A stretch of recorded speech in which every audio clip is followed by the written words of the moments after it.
Good morning and welcome to Recipe for Success. For those of you joining for the very first time, my name is Nancy Giacalone, and this podcast combines my love of food and cooking and my love of business and just natural curiosity. One of the things that I learned from cooking is that there's always a particular ingredient or technique that is critical to the success of what it is that you're trying to make. And the more I thought about it, the more I realized the same thing is true in life and in business.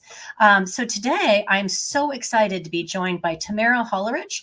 She is actually a fellow benefit consultant, but today she's putting her other hat on, and she's going to talk about her other company called Healthy Lifestyle Secrets, which I love that. So I'm very excited to introduce Tammera. And I would just like for you to take a second and tell everybody a little bit about yourself and what you do. Oh, thank you so much, Nancy, it's such an honor to be on here. And as I was just telling you, I could not be more honored and more excited just to be in your company because you are like my hero this week. So I'm very excited. So thank you again. Serial entrepreneur. If there was one kind of like little tag that everybody says, Tammera Hollerich, the serial entrepreneur just kind of comes to mind. I just got bit by being my own boss because I sucked at being an employee. So I just thought, hey, look, I'm going to take on this journey. And many, many, many years ago, because I was 5 when I started in business. And so same as me. Same as you. So that all those years ago, I found my place in this world. Well, and that was in the benefits space. So from there, I could see there was this massive need. I have a degree in psychology and a minor in nutrition, never thinking that I was going to actually really use it. I did it more for me. I had an eating disorder when I was 15. I weighed 89 pounds at 5'7" and had not eaten in a really long time.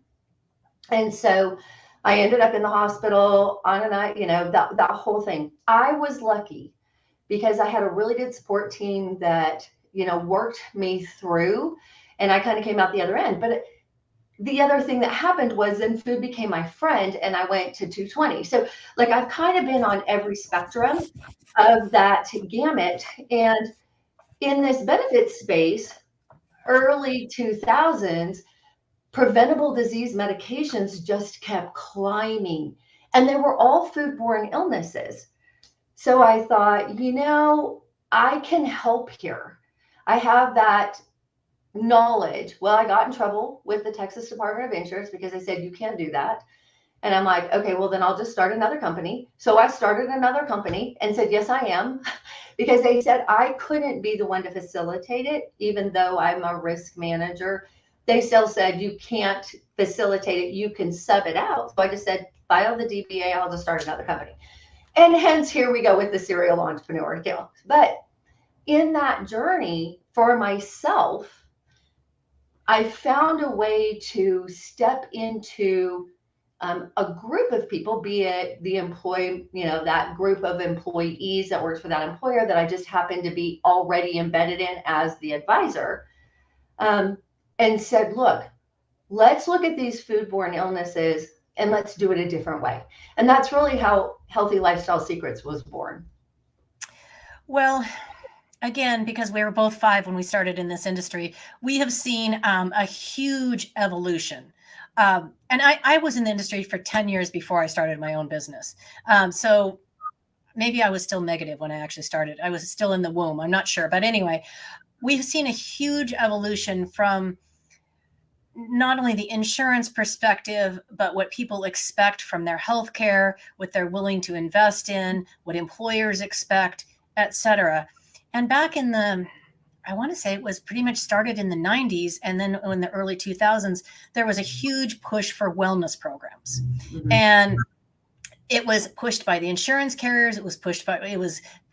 Employers were waving their hands saying, oh, we need a wellness program. But at least in my experience, the traditional wellness program was a joke. It was something that there was a pretty substantial amount of money spent on. The ROI was almost zero. And the only people that really participated in them were those that already had a healthy lifestyle. Right. No, that's very much that's very much the truth of what I experienced as well with wellness programs. The problem is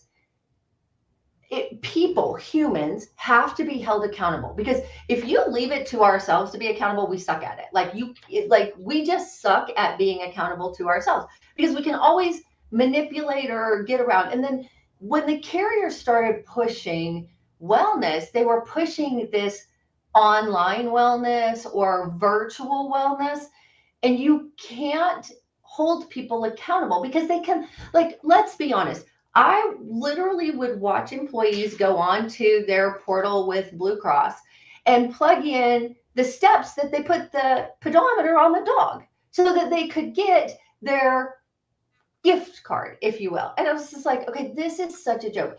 You have to be face to face to hold these people accountable. And so that's the difference, is we went on site, on location, once a week, had them weigh in and step on that platform. We were watching the blood, the biomarkers, the blood biomarkers with blood work that we were having, their physicians run, but then bring it back in. And we were watching the reduction or elimination, because some of them, you're not going to get them completely off of some of these prescriptions, but at least minimizing. So we were looking for a reduction or an elimination of the preventable disease medications. And you have to be on the ground and a guide on the side, because you can't just go, hey, Tammera, you're going to call in to me once a week. We figured out how to do it live, like with Zoom, because post-COVID has helped where we can be live interacting now. But before COVID, you had to be on the ground to get any kind of ROI at all. The ROI that the employers were looking for was financial, but that's not where they were getting the ROI, at least in our program. And so we had to look at absenteeism. We had to look at the productivity of the employee to show where the ROI was coming from, because it wasn't initially my hope. And this is when I was dealing more with fully insured carriers. My initial hope was we would have lower utilization and we would see lower rate increases. We had this really great, I could see the prescription costs were coming down. Like, I could see the tier 1 and tier 2 reports, that show us how much the employer pays in versus how much the carrier is paying out. I could see the improvements there, but the renewals were still the same. So the financial there wasn't working. So then I was like, okay, now I'm going to self-funded, because I know now if I go into this self-funded world and I embed healthy lifestyle secrets into that group as part of my value add to that employer, then all of a sudden we were getting the financial ROI that we weren't getting with the fully insured. So that initial big push, I think the expectation to the employer, or the employer's expectation, was the financial reward. And that wasn't what was coming. It was coming in other areas, but nobody was setting the correct expectation from the get-go. And that was where the challenge was. Right off the bat, just that fast, I could see oh, this is not going to be good. But if you set the right expectation and you look at it from a productivity standpoint and a reduction in absenteeism, right, and you bleed it through their household, right, down to the kids, so the kids are sick less, so they're not, these, moms are not having to leave to go be with sick kids, that's where you could see the ROI. But financially, the expectation just wasn't set right, I think, from the beginning. Yeah, I know. I remember a lot of employers asking me, "Well, what do you think about these wellness programs?" I said, "I think the wellness programs are great, but exactly, you need to understand it's not going to have a direct ROA that you're going to be able to measure. That's going to be in your culture, it's going to be in the productivity, it's going to be in the presenteeism. All those things will be there. So it's a good investment, but not maybe in the way that you were thinking it would be." Right. Yeah. No, completely agree. And I'll never forget this. I was working with an employer who really was very wellness oriented and really was excited about things. And he was asking me, some next steps. And I had the audacity to say, you should probably replace what's in their vending machine over there because it was absolutely crap food.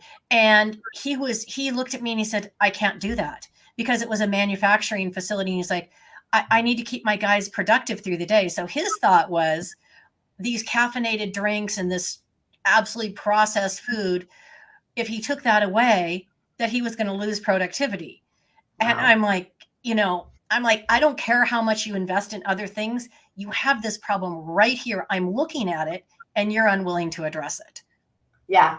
Yeah. So that is that noise disruption that an employer doesn't want to hear, right? Yeah. Because it's like, oh, you can't talk out of one side of your mouth and go do something else, right? Because when what you say isn't consistent with what you do, it's the integrity issue that you have, right?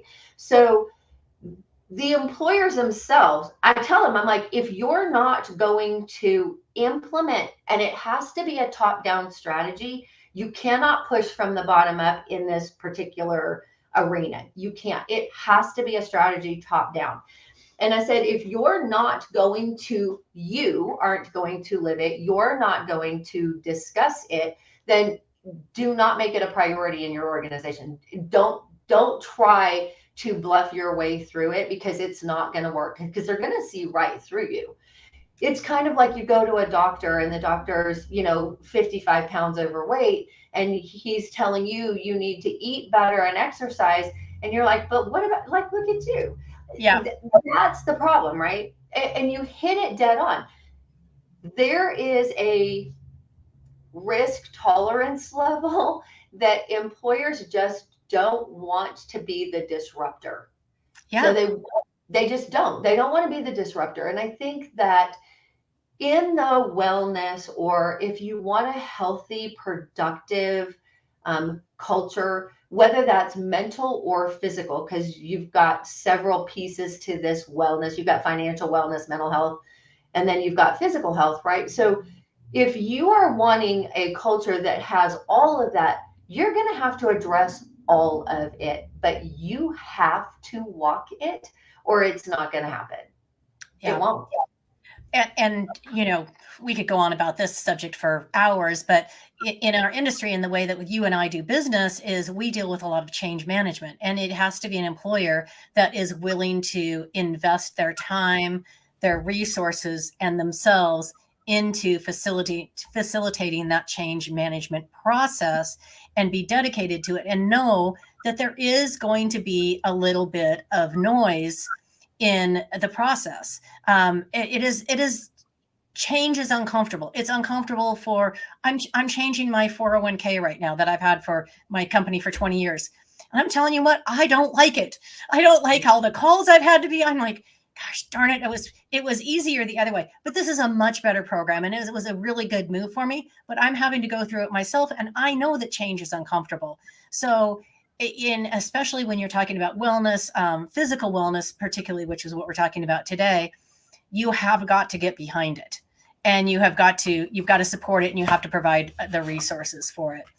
Well, and I will tell you, Nancy, most amazing leaders and really high performing C-suite executives, most of them are wellness minded. Most of them exercise every day. I mean, it's built into kind of that DNA of that, what we would classify as, your elite kind of, they literally, Yes. that's part of who they are. And so in most of my experience, that isn't really the issue, them getting behind it, because it's part of who they are anyway. They, and really right now with this tight labor market, they can't afford to lose one employee, right? And what if it's their CFO that's their best friend, that, right? So there's this, I think this, that CEO or that leader typically isn't the one with the problem. It may be that there's somebody between them and the staff that becomes a barrier. And I see that more often, that sometimes it's HR Yeah, I and was going to say. HR. Yep. And HR, they want to champion it, but they themselves already struggle with it. And they are nowhere near the action phase of Prochaska's, relative theory on change.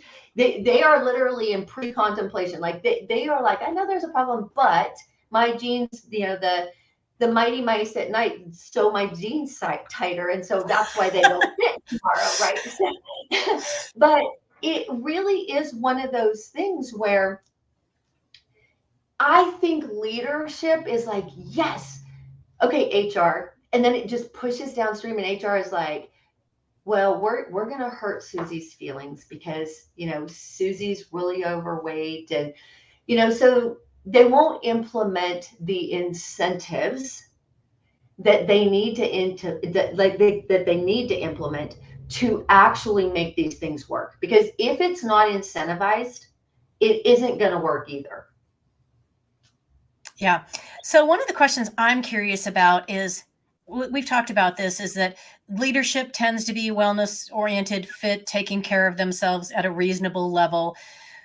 And there's always a group of people that, absolutely, you're going to incentivize me for going to the gym. I go to the gym already anyway, but I'm going to be on it. I'm going to be at the top of the leaderboard. But there's a group of people that have previously been fairly unreachable.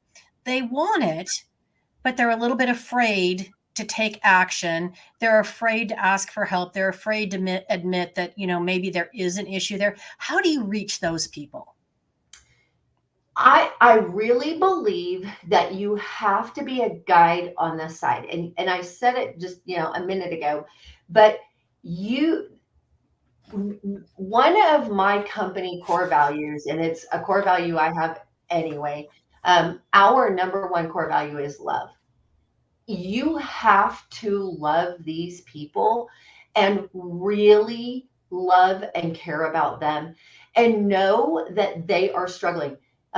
Any change, whether it's positive or negative, either way, is hard, right? And so there's that fear factor, and you cannot even imagine the amount of fear that I find of, well, will my husband still love me if I lose 100 pounds? Yeah, there's this amount of love that you have to have, and you have to be on their level and empathize. Because if you're not empathetic, if you're just like, well, come on, you can do this, like put on your big girl panties and like, they just can't. So I do it from a standpoint, we are live, right? So, and I pick up the phone and call them. I will go see them. I will go, look, tell me where are the fears coming from? What is holding you back? Those unreachables just need to be loved because they're afraid. And every single time that we have had an instructor, because we have a 7-week course, we go through, like, they have to do this whole, questionnaire, and what kind of programs have you been in? Like, we have to know a lot about you. So we then pick up the phone and we go, okay, I'm going to be your instructor. We make sure we try to do it live, because you have to be live. The other thing that I have noticed is those individuals will sit back and watch. So what I do with the group that I have, if we know that there's that segment out there, the very first thing I tell them in week 1 is, okay, look, guys, Um, Everyone has to do this for their own reason, whether it's reduction of prescription medications or whether it's reduction of non-essential body fat, whatever that looks like.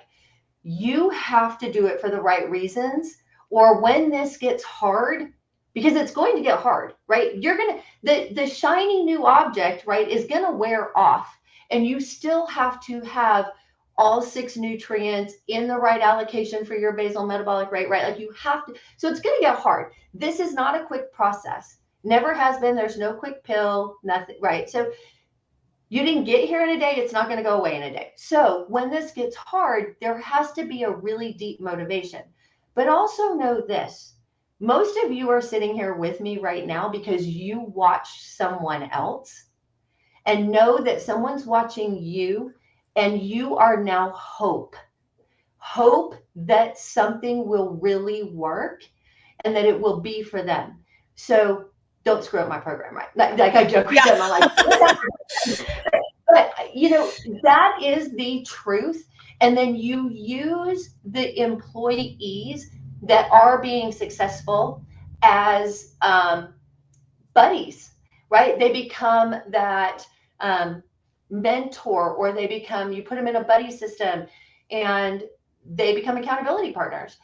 It works really well, but we start there because I know people. Yeah, look, if I'm teaching class weighing 300 pounds, nobody's going to listen to me, right? They're looking for hope. And once you understand that they're looking for that hope and that you are that hope for them, then you love them into helping them get where they want to be. It doesn't work any other way. You can't scare them into it. You can't incentivize them into it, because it gets too hard. And this is personal. Every person I have ever worked with in 17 years in this arena, this is deep and it's personal. And a lot of times it has nothing to do with the food. It's something else that drives them in the food side of it. So Yeah. you have to love them. You just do. I saw a post on Facebook this morning from somebody I'm acquainted with locally, and she's lost well over 100 pounds now. And she was saying how people had commented that she changed. And she was like, but I haven't changed. And then she said, but I thought about it and realized I have changed, because she's had to value herself more, and she's had to value her choices, and she's had to make different decisions. So it's not only being unhealthy that's hard. Sometimes it's being healthy that's hard as well, because you have people saying, oh no, it's okay, have that piece of cake. Because they want to feel okay about their choices. So it's coming at you from so many angles. Yeah, you are absolutely right. One of the things I tell them in that first week is, as you move through this, right, you're going to start saying, well, Tammera said, and Tammera this, and I said, people are going to want to shoot Tammera in your circle. So quit saying Tammera, Tammera, Tammera. And I was like, your husband, like I've taught so many correspondence courses for people's husbands that I didn't know were enrolled, because he started doing this, and then I get him, and then finally he comes in and he goes, okay, like I want my own profile now, because our program is personalized to your basal metabolic. So he comes in and he's like, so I need my profile. He goes, I've already lost like 45 pounds. And I'm like, oh, in the correspondence course, I didn't know I was teaching, right? So we jokingly laugh, but that's that hope, or that's that part of this lifestyle. She started having success, and he's like, okay, well, what are you doing? Why are you doing that? Right? But that friend, your best friend, your sister, is the one that's like, well, are you still doing that healthy thing? Well, you don't need it. You've already lost this weight. Like I'm like, because you're going to be cuter, thinner, sexier than she is. And that cannot happen if it's your best friend, right? That's right. We can't make this happen. You have to put all that out there so that they know that they're going to be fired at from every side, and it's okay. That they have somebody, right? That's where that accountability comes from. If you are trying to do this on Blue Cross's wellness website, you will fail every single time. It won't work, right? Because When it gets hard, and it will, you're going to hit a plateau. You're not going to understand when your body's changing. All of a sudden, you now have this abundance of self-confidence, and people around you are going like, you changed. Like you're not, but it's not that you've changed. You just found your self-confidence. And all of a sudden now they're intimidated. So you are so absolutely right. You know, but people need to know it's coming, Right. because if they don't know it's coming, then they quit for Right. fear Yeah. that they're going to be ousted out of the tribe. And we Yep. all have to belong to the tribe. We do. We do. And I think a good way of looking at it is becoming who you were meant to be. Is really, you finally shed those layers and you're able to show your true self. Yeah, with that self-confidence that you actually love yourself, or as I say, you love looking at yourself buck naked in the mirror, like, right? So like, it's I like wouldn't go that far. I wouldn't go that far. that visual for Especially as we get older. I'm like, no, I'm good with that. I was gonna say you can buy and pay for things, right, that hold it Yeah. tight. So I was Yeah. just saying. Yeah, exactly. All right. So let's talk about, okay, so somebody's thinking everything she says makes sense. What are some small changes just anybody can make in their life to improve their lifestyle? Of course, I have I've read your blogs and kind of all over your website, and I know, and of course, I already knew this, but a lot of people don't.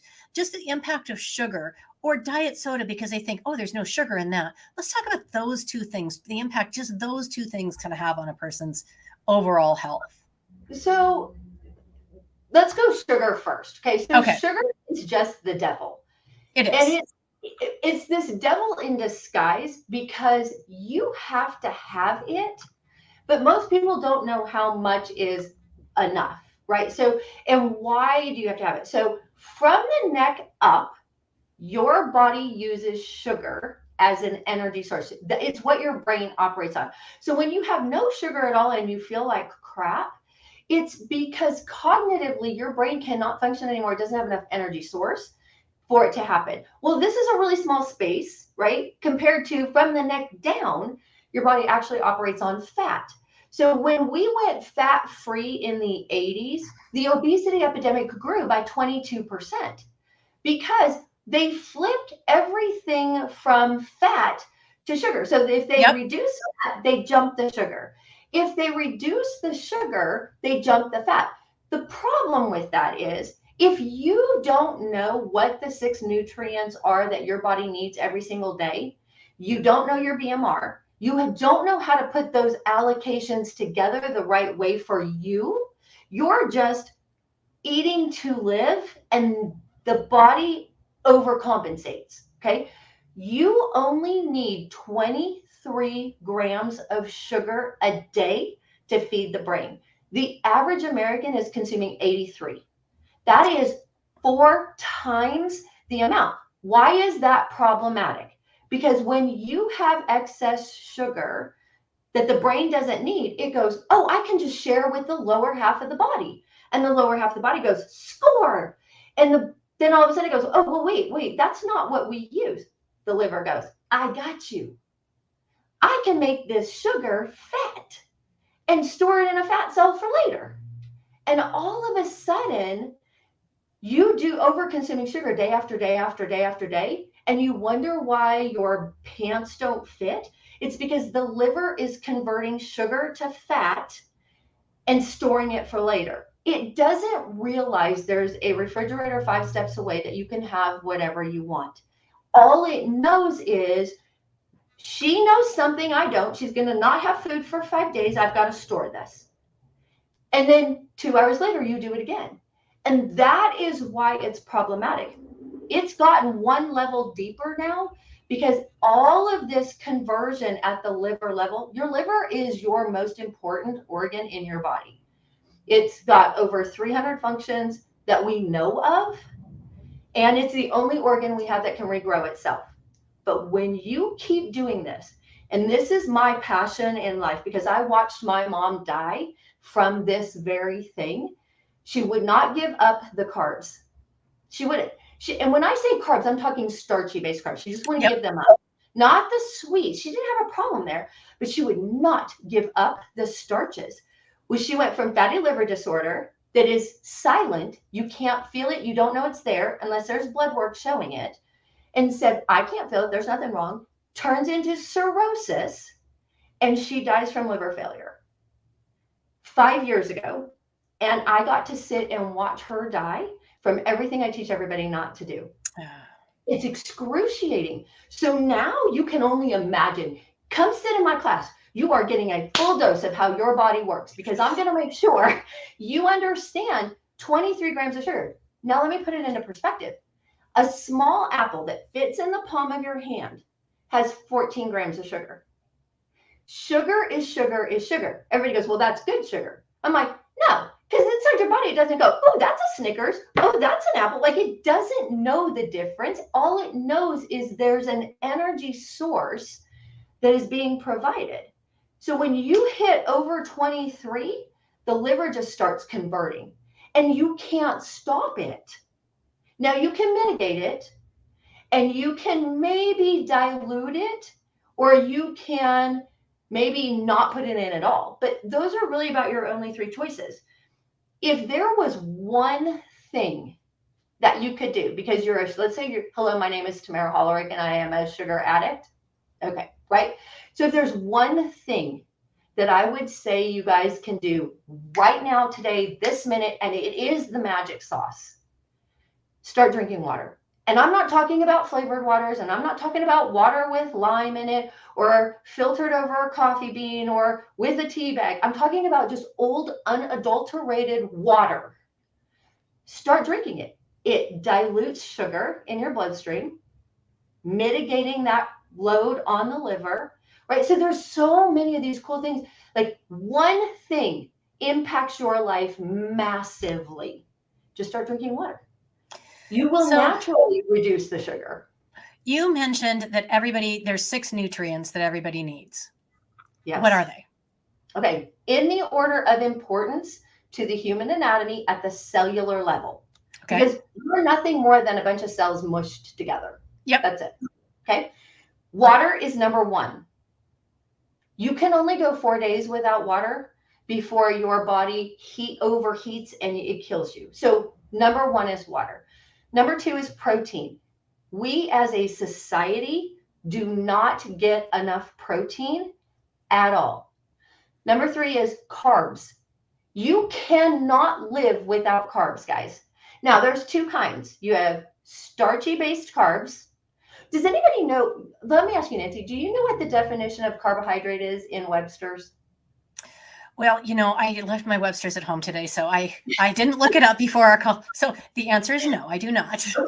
So the definition of carbohydrate in Webster's is sugar. Really? No, that's the problem with carbs. They're just misunderstood. People don't realize that carbs are sugar. Now, your starch-based carbs, rice, pasta, potatoes, that kind of thing. Breads, everybody loves. Those are your starch-based carbs. And Correct. Those are the carbs that are problematic. And because they convert to sugar more quickly. High doses of sugar at a very high intensity, right? So you're even drinking a massive amount of water to try and mitigate it. You are not going to keep yourself out of fat storage mode, because your body shuts down when you get that much sugar, and you go into what is called survival mode. Your pancreas starts to secrete insulin to try and reduce that sugar so you don't kill yourself. And metabolically, your body has shut down. Your brain has said, everybody stop. Do not take another breath. This girl's trying to kill herself. Pancreas, go to work. He's like, gotcha, boss, right? Shoveling insulin as fast as he can. So it doesn't matter how much.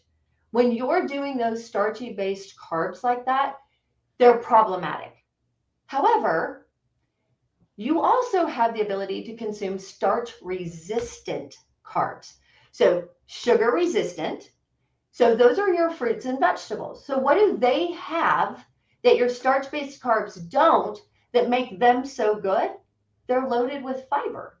Fiber is a sugar antidote. Water is a sugar antidote. insulin is a sugar antidote. So you have to have carbs or your brain just doesn't work. But you want your starch resistant carbs so that you have got that built in sugar antidote. So you're not pushing yourself to that point where the brain says, everybody stop. Like you can still metabolize. Number 4 is fat. You have to have fat. I just said we went fat free in the 80s, and by 2000, the obesity epidemic grew by 22%. Massive.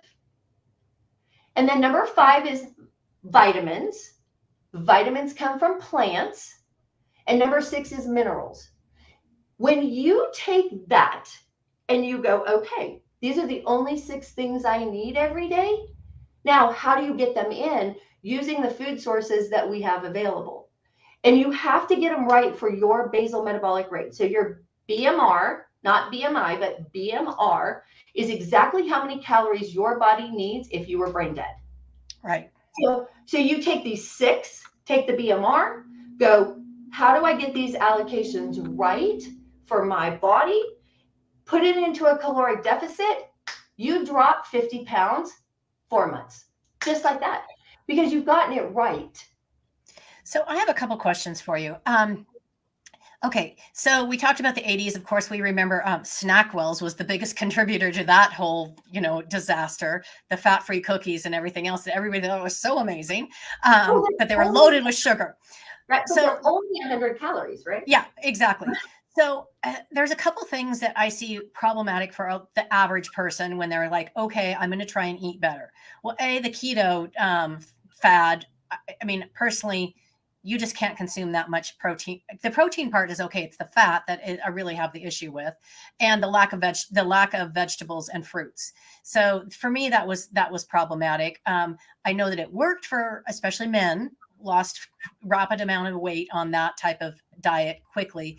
The other thing for women, they tend to think, okay, I'm just going to eat a lot of fruits and vegetables, but they're consuming way too much fruit. And so then their sugar is sky high. Can you address those two particular, I think, common things I tend to see? Right. So keto, the problem with keto, and or let's talk intermittent fasting, because it's kind of like those two things are like these big wonky things going on right now.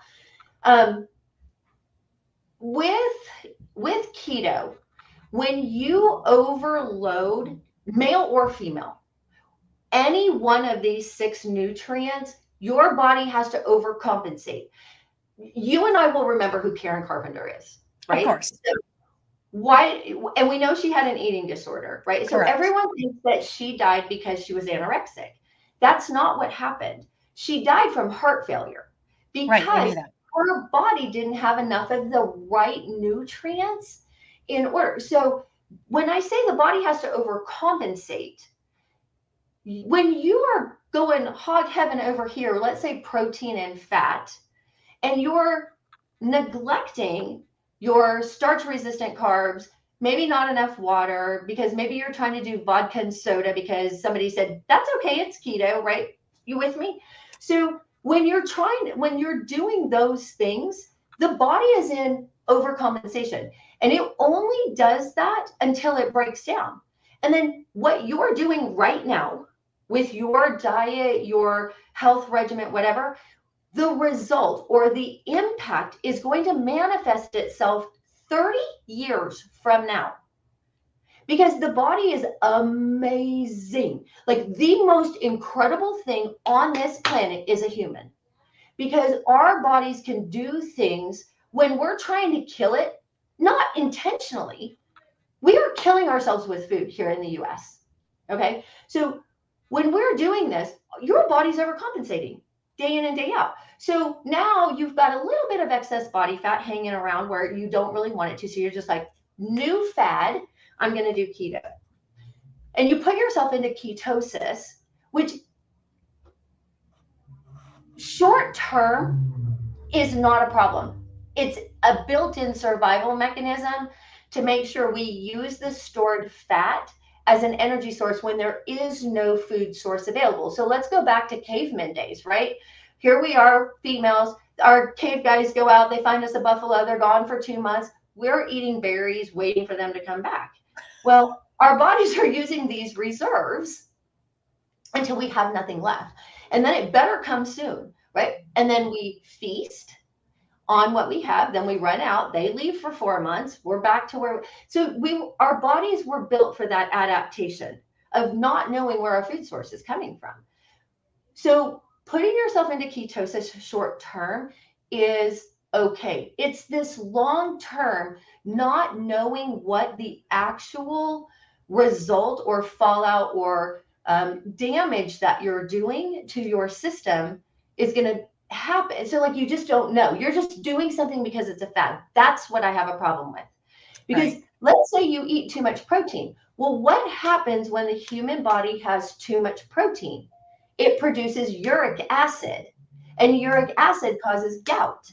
And so then your joints hurt and you're like, and you just want to go like, you're doing something without knowing why you're doing it or what the result of this is going to be. And our society in this diet, the diet industry is an $8 billion industry in the US alone.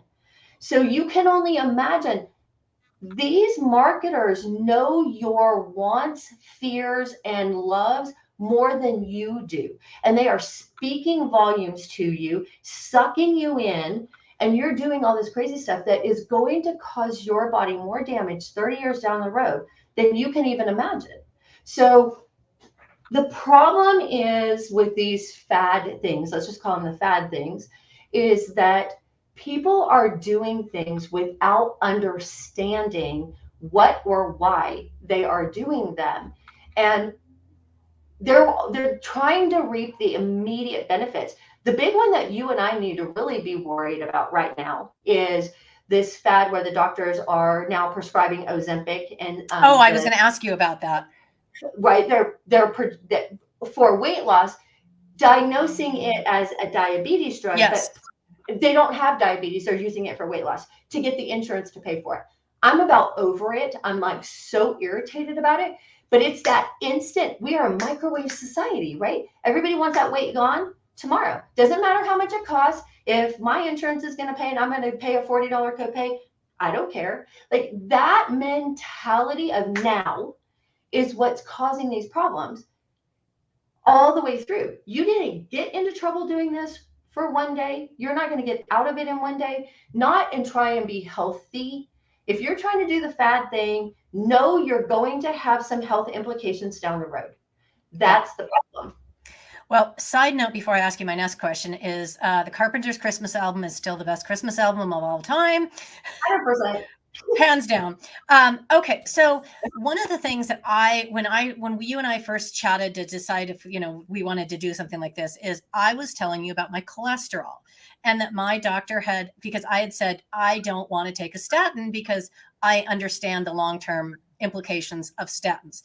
Now, with that being said, they are critical for some people. I mean, some people have to take them, but I felt like my diet was in order. I was doing all the right things. And the last thing I wanted to do was take a statin. Now, my cholesterol was 280, which is a little bit alarming, especially for somebody like me. But I said, I want to try everything that I can first before you put me on a medication. And so he had said, take the red yeast rice with CoQ10. And my results were immediate. Sure. Immediately I dropped like 75 points off my cholesterol, which was insane to me that's not the first thing that any physician says, let's try this for a month and see what happens. I mean, you already have high cholesterol. What's another month? So it's insane to me that they're not talking about that. But what was really interesting was when you and I chatted about it, you explained to me how it worked. And I would really like for you to explain that to our audience, because I think that most people do not understand what they can do about that. Right. So unfortunately, our medical community, I recently taught this class to about 75 physicians at Baylor Hospital here in the Dallas-Fort Worth area. And I had one of the physicians come up to me And he was like, I just can't believe I just don't know all of this. I said, well, you get 4 hours of nutrition in 12 years of medical school. Correct. I've had 40 years, like I've literally 400 hours every year for the last 17, right? So I go, there's no way. I said, you're just not putting two and two together. I said, what do you think it is? And he said, well, we are taught to be reactionary prescribers. He said, that is a fact. He said, we are looking at the problem and we are reacting to the symptoms. He goes, so we're trying to give them relief. And he said, this is to no fault of a physician. And I don't fault them because No. we go to them with ailments, not feeling well, and we want to feel well tomorrow. So they're doing everything that they can. And Western medicine has come a long way, right? Since, the beginning, right? We've got scientists, right? We are finding things. But here's the thing, most medications are made from something natural. And Chinese medicine has been around for 2,000 years. And red yeast rice has always been part of that culture. And it just isn't discussed here because it's the pharma industry. We haven't talked about it, but if we get on this soapbox, you and I may never get off of it. But I know. so the pharmaceutical industry, they are helping put the doctors through school. They're funding medical schools, right? So there's a reason that they don't know about some of these things. And I wanted to preface this with that because there are so many natural things you can do right now that will have a massive positive impact on your health. Water being one, fiber being the second. Okay. And here's why. So this is what I was telling Nancy, guys, is your gallbladder. And so let's say you don't have a gallbladder, then it falls back to the liver as a function of the liver. But the function of your gallbladder is to make and distribute bile. So bile washes fat so that the body can use it. And then bile is supposed to leave, used bile is supposed to leave the body. However, it can't without a chaperone. So what happens when you don't have this particular chaperone to take the bile out, the bile starts to recycle through your gallbladder and your liver, kind of like old engine oil, right? It doesn't leave. When it doesn't leave, the liver doesn't have to make anything new, okay? Well, the liver uses bad cholesterol to make bile. So you want your liver making new bile every day, all day long. So you want the bile to leave. Bile can't leave without fiber. So if you don't eat vegetables raw, right? Because you're like, when you cook them and they don't snap, crackle, and pop anymore, you have depleted the fiber. So you have to have some raw, right? So let's say you have these raw vegetables. It's carrying bile out. The gallbladder goes, hey, we need new bile. Liver goes, no problem. Grabs the bad cholesterol, makes bile, gives it to the gallbladder, goes back to work. But if it's recycling all the time, the liver doesn't have to make any. So all your bad cholesterol just keeps collecting. And that's why you have it. So red yeast rice it mimics the biochemicals of fiber. So it helps to take bile out. And so increasing your fiber using red yeast rice, even if you are taking a statin drug, if you're wanting to reduce it so you have less of an impact on your system, doing red yeast rice is not going to kill you. It's only going to help you. And adding higher contents of fiber. Guys, even if you do fiber gummies, for God's sake, do something to get a lot more fiber in your diet. We need 35 to 45 grams of fiber a day. The food industry thinks that 4 grams of fiber is high for a food item. I'm just like, yeah, you need 35 to 45. Like, that's how your body starts to operate optimally. And when you don't have that, you just have all these problems that start backing up. It's kind of like that ripple effect that when you don't know what you're doing, I get peeved because if I had learned any of this in middle school, instead of worrying about vajayjays and dangling things, right? I would know how to have taken care of myself, and I would not have ended up with an eating disorder or Right. going the opposite direction, right? But my mom didn't know. All of this obesity epidemic is not genetic.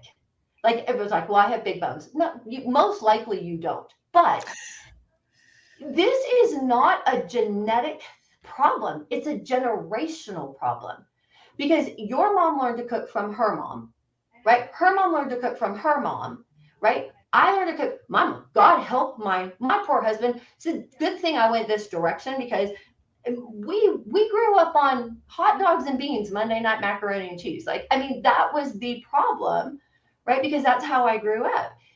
And so, had I not gone down this path, I mean, my mom got an extra 2 years because I threw the biggest hissy fit when I found out about this liver thing that I stepped in and made her sit in every class I taught for an entire 2 years, like until her finally her kidneys kicked. Yeah, they just couldn't overcompensate for the liver anymore either. So, but we got an extra 2 years. Um, but she just didn't know how. My grandmother didn't cook. My mom didn't learn that. So, somewhere in the 60s, when convenience based foods, i.e., fast foods, God help McDonald's, right? We know that they're massive, but when they made it way too easy, we quit cooking. And I know it's a love of yours.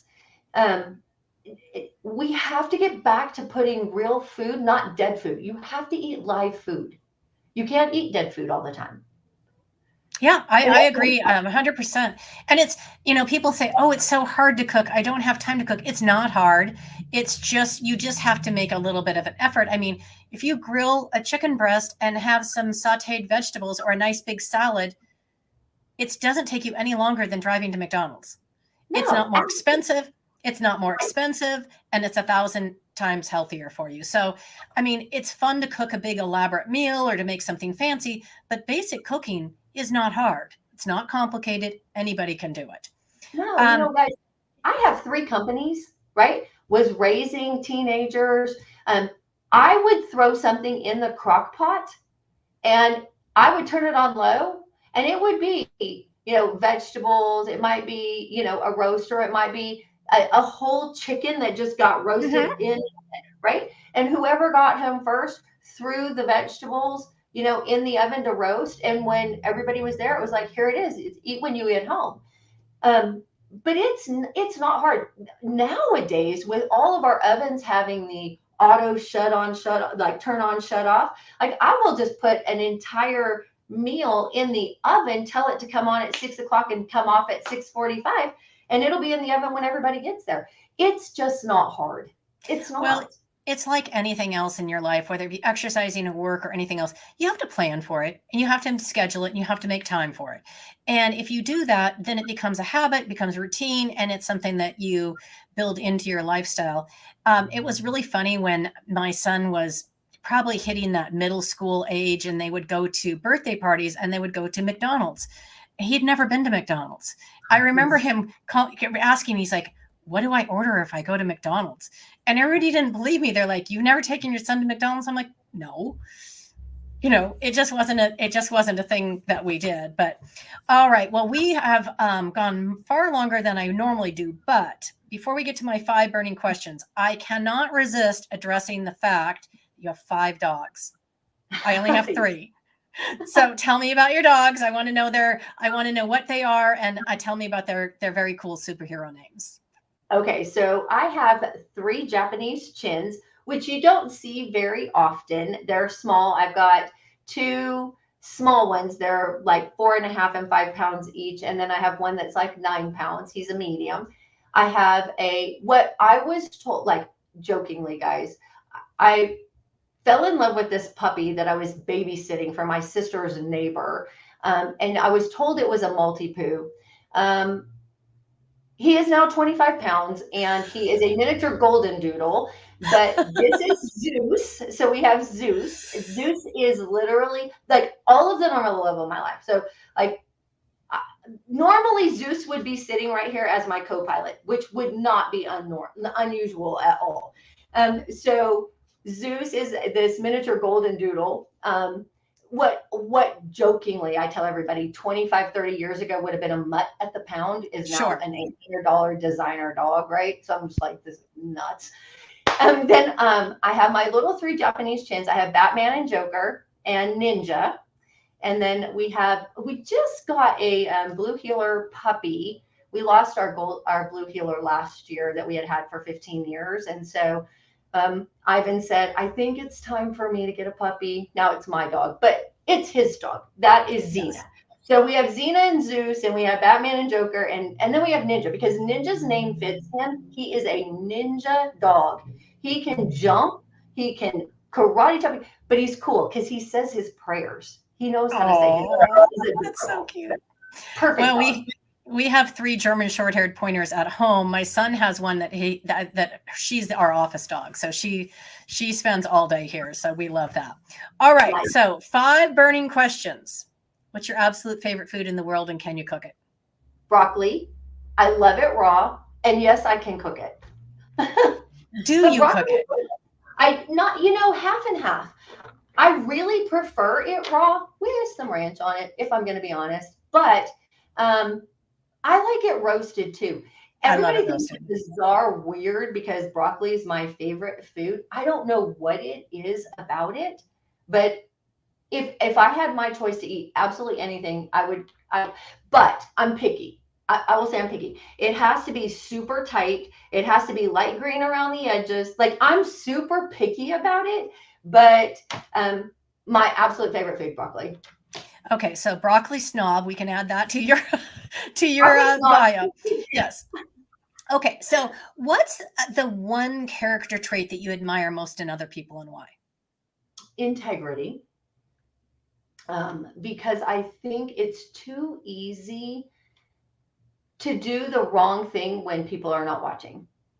And so to me, when, the definition of integrity is, what you do when no one's watching. And so when I know that someone has high integrity, they have my utmost respect, because it's too easy to do the wrong thing when no one's looking.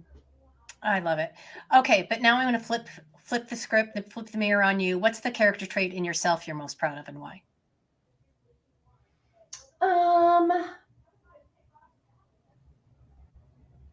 Probably, yeah, that's interesting. Probably, I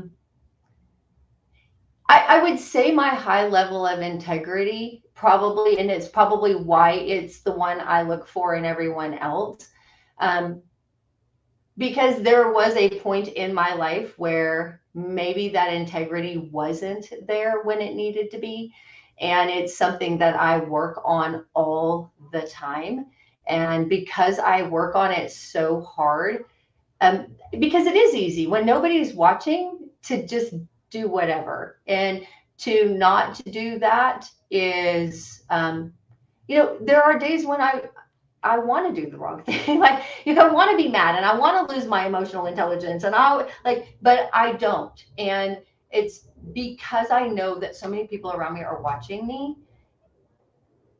But when they're not, like, I guess it's because you don't know when someone is or isn't watching you. At least I take it that way.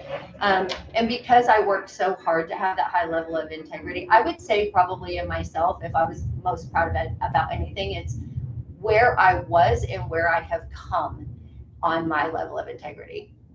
I love it. Okay, we talked about this, so I already know the answer, but we'll just repeat it for everybody. What's the single most important thing people can do to live a healthier lifestyle? Drink more water. Water, right? And fiber. Yep, water and fiber. Okay, well, what's your secret talent or something people would be surprised to learn about you?